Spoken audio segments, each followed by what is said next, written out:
So far, we've covered Wi-Fi devices association and how they coordinate access to a shared medium.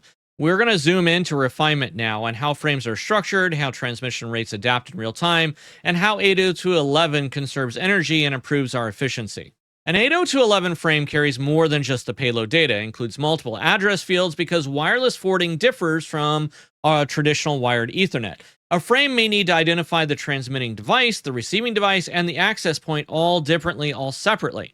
In infrastructure mode, traffic often flows from a host to AP or to another host. The frame structure reflects that relay model, and this addressing flexibility enables Wi-Fi to support both infrastructure as well as an ad hoc communication pattern. Frame control fields define how the frame should be interpreted. They specify whether a frame is data, control, or management, and sequence numbers help detect duplicates and maintain that ordering.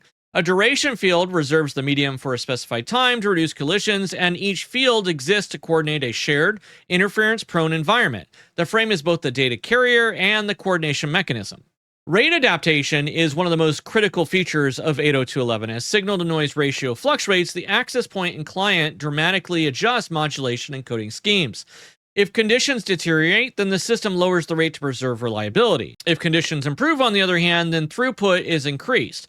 This constant adjustment happens invisibly to the user, and if practical application of the SNR-BER principle we studied earlier. Power management is another defining capability we haven't discussed yet. Wireless devices, especially mobile devices, need to conserve that battery life.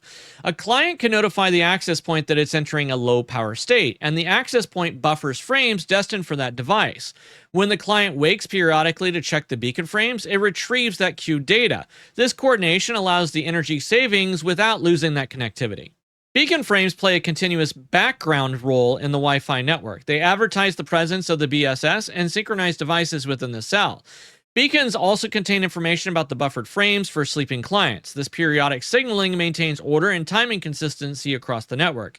Even when no data is being transmitted, management traffic keeps the system coordinated, and Wi-Fi is constantly communicating. Bluetooth offers a useful contrast to that Wi-Fi at shorter ranges. It operates on the same 2.4 GHz spectrum, but targets the personal area network.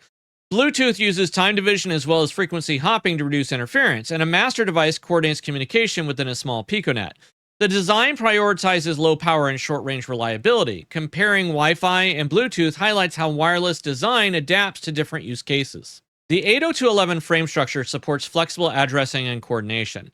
Rate adaptation ensures performance remains stable under changing signal conditions, and power management extends our battery life without sacrificing our connectivity. Beacon signaling maintains synchronization across the cell, and together these refinements make Wi-Fi resilient as well as efficient.